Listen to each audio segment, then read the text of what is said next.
Telugu digital media network లో political కేటగిరీలో #1 కేవలం 72 గంటల్లో 1,50,00,000 వ్యూస్ పైగా పాపులర్ టీవీ నెట్వర్క్. కాపు ఉద్యమ నాయకుడు, కాపుల యొక్క రిజర్వేషన్ కొరకు పోరాటం చేసిన యోధుడు ముద్రగడ్డ పద్మనాభం. మాజీ మంత్రి, మాజీ ఎంపీ.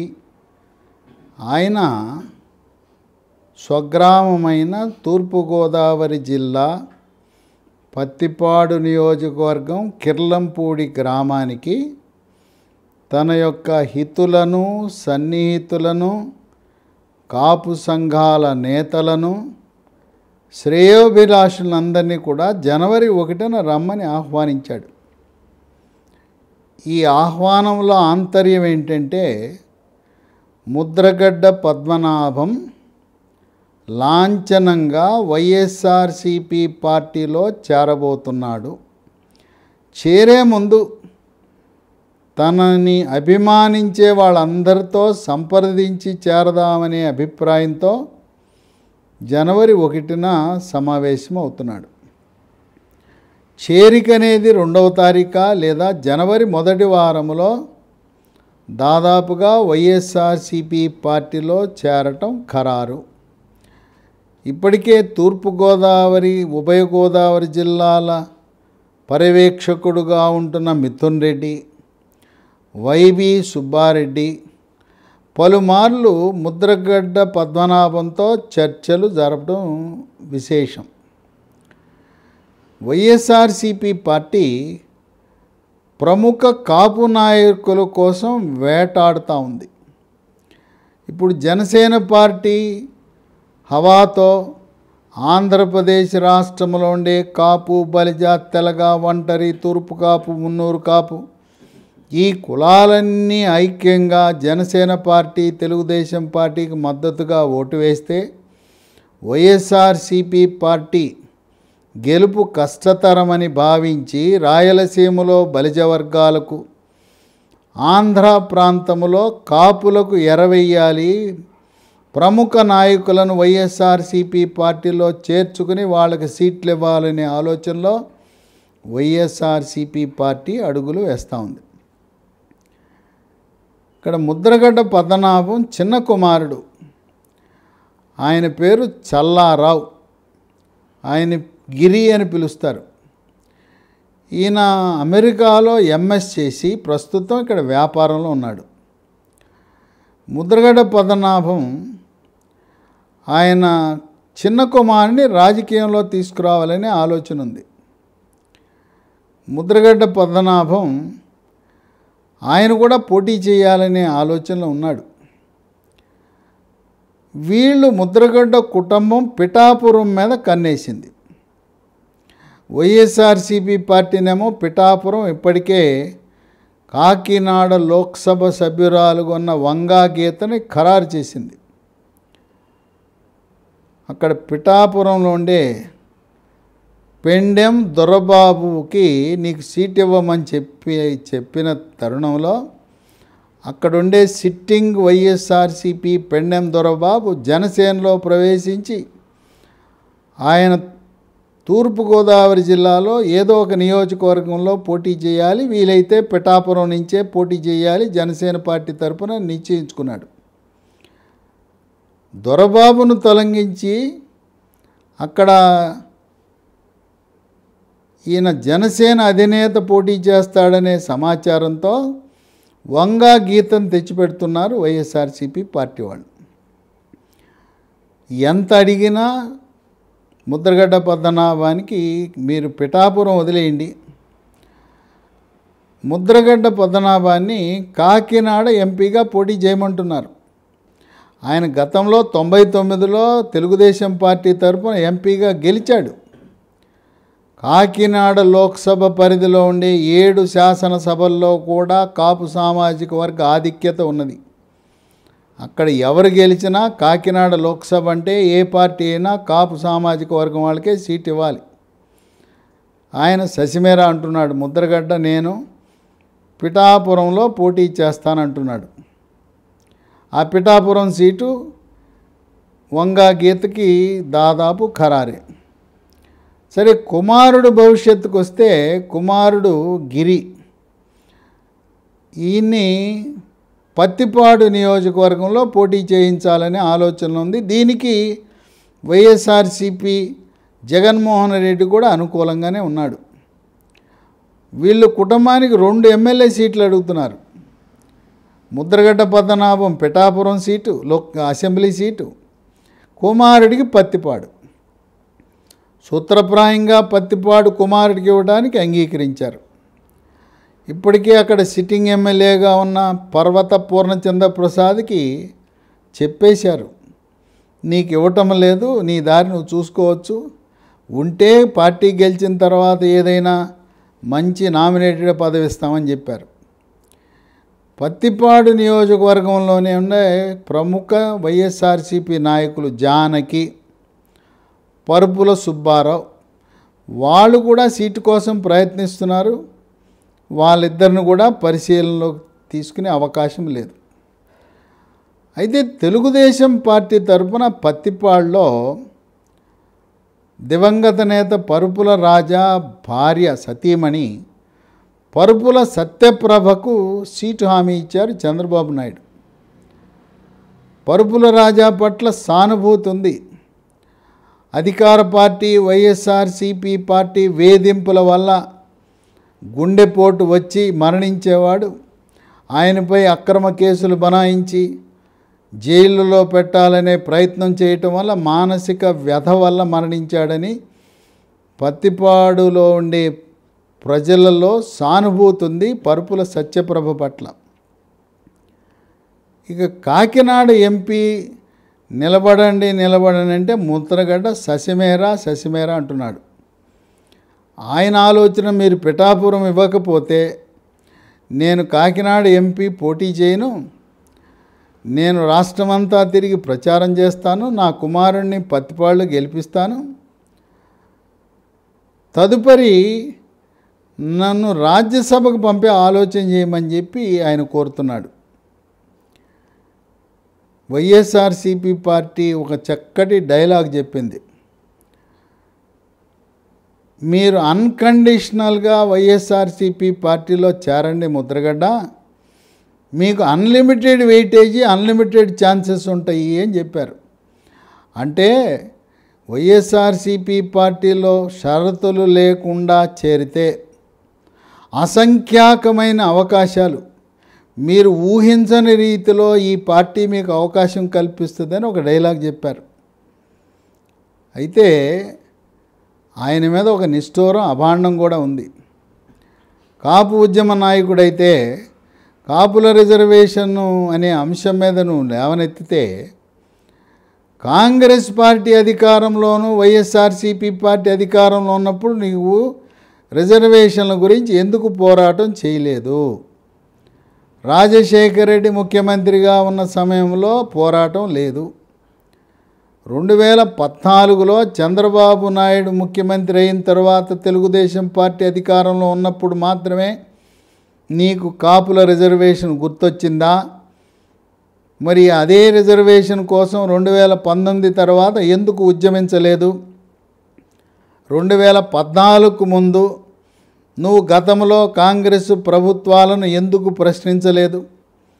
ముద్రగడ్డ తెలుగుదేశం పార్టీలో మంత్రిగా, ప్రభుత్వంలో మంత్రిగా పనిచేశాడు, కాంగ్రెస్ ప్రభుత్వంలో మంత్రిగా పనిచేశాడు.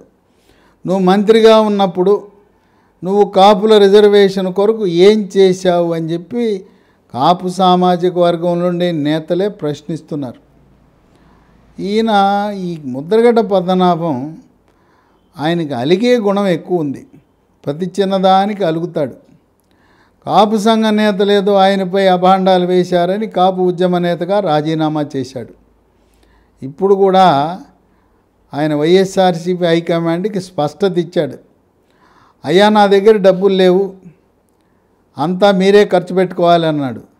దానికి వైఎస్ఆర్సీపీ హైకమాండ్ ముద్రగడ్డ పద్మనాభం కాకినాడ లోక్సభకు పోటీ చేసిన, కుమారుడు పత్తిపాడులో పోటీ చేసిన, కావలసిన ఆర్థిక వనరులన్నీ కూడా వైఎస్ఆర్సీపీ పార్టీ తరపున ఏర్పాటు చేయటానికి అంగీకారం కుదిరింది.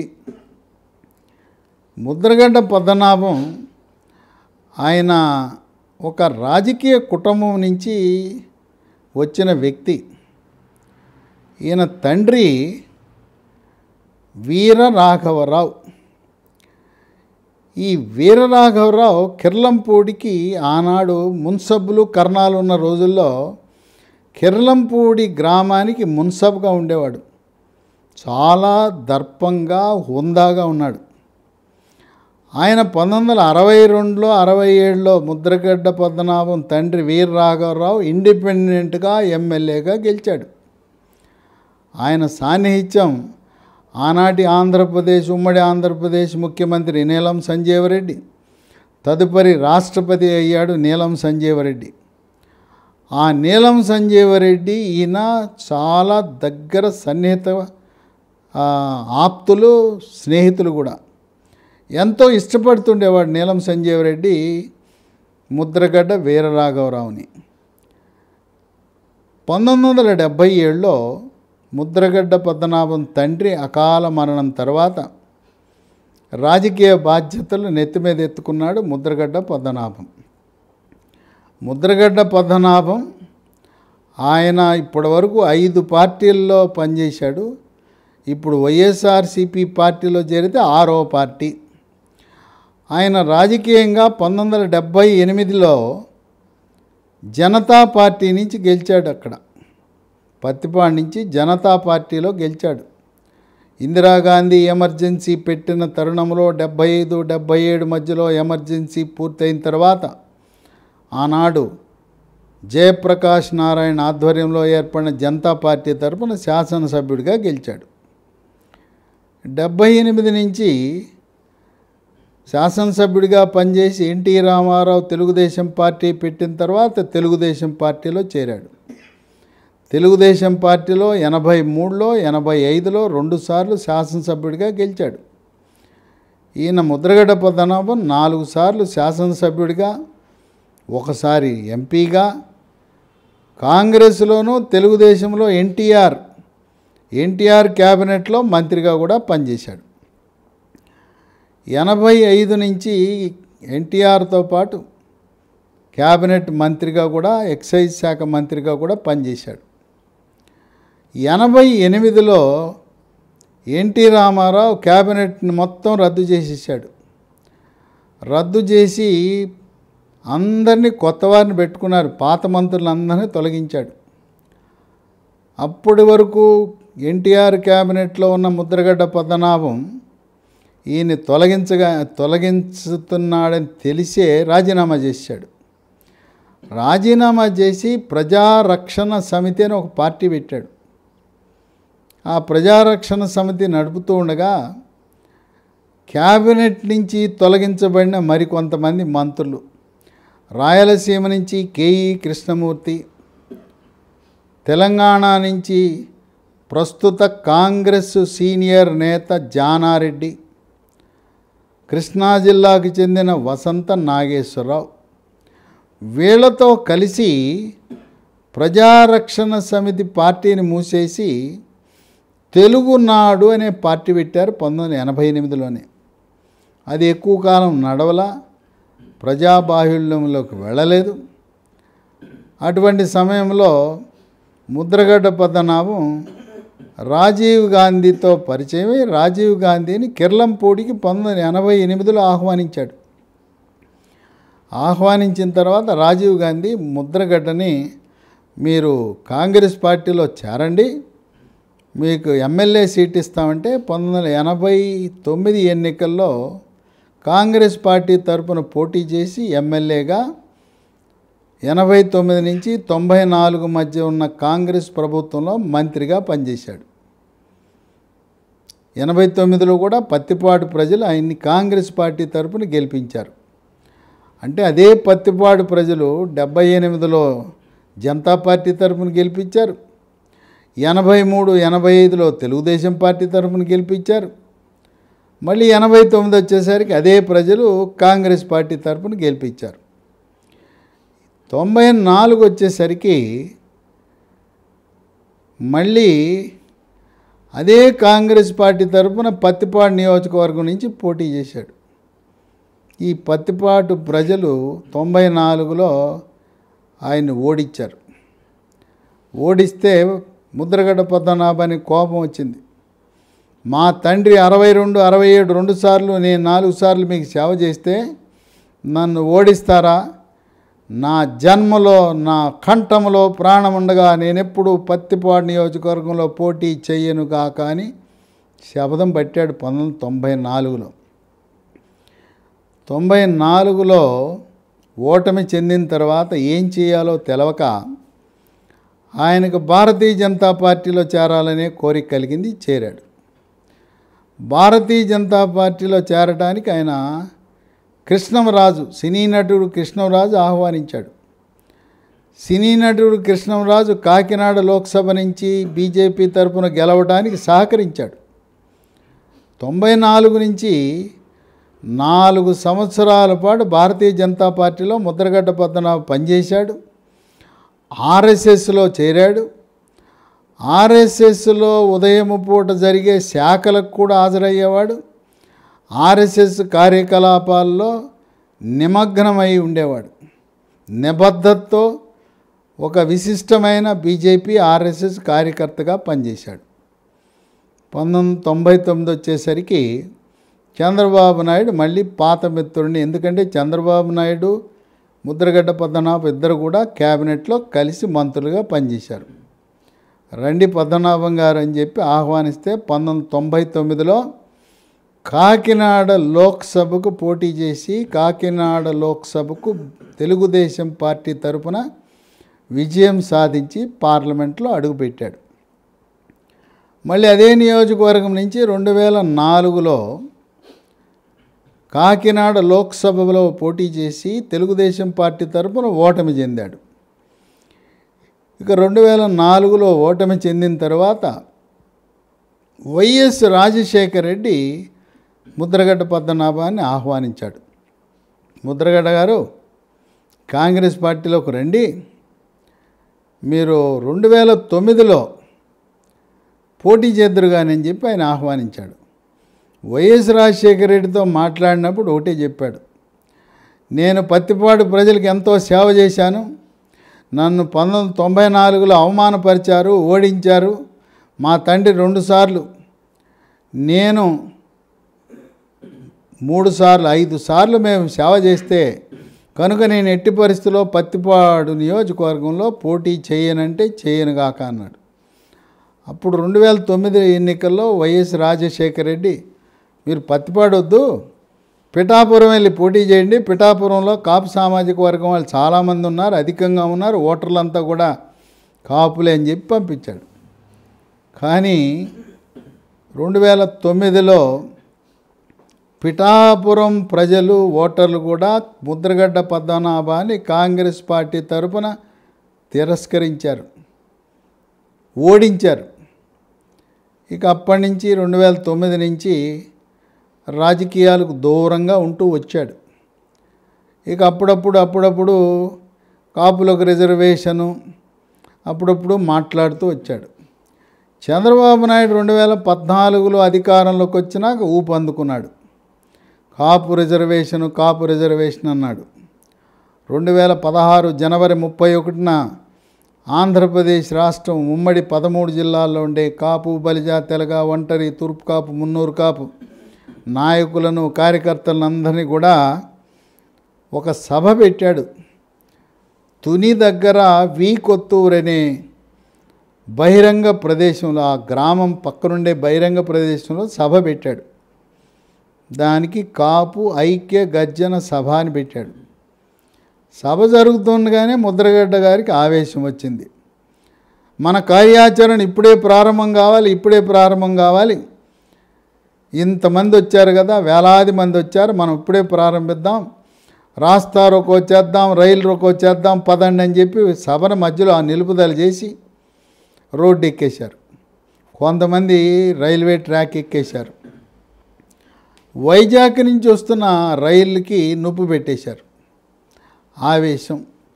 అది కార్యకర్తలు చేశారా, దుష్టశక్తులు చేశారా, లేదు ఉగ్రవాదులు చేశారనేది ఎవరికీ తెలియదు. కానీ దురదృష్టకరం, ఆ తుని రైలు దగ్ధం సంఘటనతో కాపు రిజర్వేషన్ ఉద్యమం చల్లారిపోయింది. ఉద్యమ సంఘాలు, కాపు సంఘాల్లో విభేదాలు ఉండటం వల్ల ముద్రగడ్డ పద్మనాభం యొక్క నాయకత్వంపై విశ్వాసం కోల్పోయి వాళ్ళు వేరే సంఘాలు పెట్టుకున్నారు. ఈ రోజున ముద్రగడ్డ పద్మనాభం ఆయనకున్న ఆధిక్యత కంటే ఇతర సంఘాల వారికి ఎక్కువ బలం ఉంది. ఏదేమైనా జనసేన పార్టీ కాపులను ఆకర్షిస్తుంది, మన వ్యూహం ఏంటని చెప్పి సరే ఎంతో కొంత లాభం ఉంటుంది. ముద్రగడ్డ పద్మనాభాన్ని వైఎస్ఆర్సీపీ పార్టీలో చేర్చుకుని కుమారుడు గిరికి పత్తిపాడు, ఈయనకి పెద్ద ఆయనకి కాకినాడ ఎంపీ సీట్ ఇద్దామని కృతనిశ్చయంతో ఉంది వైఎస్ఆర్సీపీ పార్టీ. దాదాపుగా అన్ని ఏర్పాట్లు జరిగినాయి. కాకపోతే ముద్రగడ్డ పద్మనాభం అని ఆయన అలుగుతుంటాడు. ఆయన చిన్నపిల్లవాడు అలిగినట్టు అలుగుతుంటాడు, చిన్న చిన్న వాటికి అలుగుతాడు.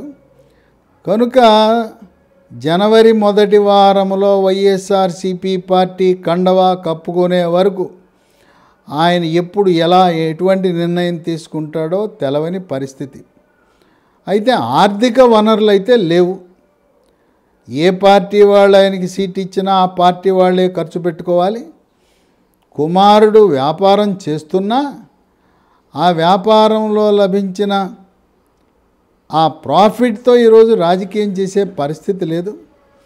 ఏదేమైనా జనవరి మొదటి వారములో ముద్రగడ్డ యొక్క చేరిక వైఎస్ఆర్సీపీ పార్టీలో ఉంటుందా?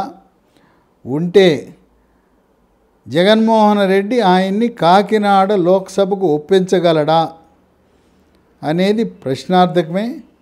ఏదేమైనా ముద్రగడ్డ పద్మనాభం వెనక ఈరోజు ఆంధ్రప్రదేశ్ రాష్ట్రం నుండి కాపు, బలిజ, తెలగ, ఒంటరి, తూర్పు కాపు, మున్నూరు కాపు ఈ సామాజిక వర్గాలు గతంలో లాగా ఆయన వెనుక లేరు అనేది అది విశ్లేషకులు, విజ్ఞులు, మేధావులు, కాపు సంఘ నేతలు భావిస్తున్నారు. ఎంతో కొంత కాపులలో చీలిక తేవటానికి ఉపయోగపడుతుందేమనే వ్యూహంతో వైఎస్ఆర్సీపీ పార్టీ అడుగులు వేస్తూ ఉంది. గంపగుత్త కింద ఉభయ గోదావరి జిల్లాలలో ఉండే కాపు సామాజిక వర్గం జనసేన, తెలుగుదేశం పార్టీ కూటమికి ఓట్లు పోకుండా కొంతవరకు అడ్డుకట్ట వేయటానికైనా ముద్రగడ్డ కుటుంబం ఉపయోగపడుతుందనే వ్యూహరచనతో జగన్మోహన్ రెడ్డి అడుగులు వేస్తున్నాడు. వేచి చూద్దాం ముద్రగడ్డ పద్మనాభం యొక్క దారి ఎటో.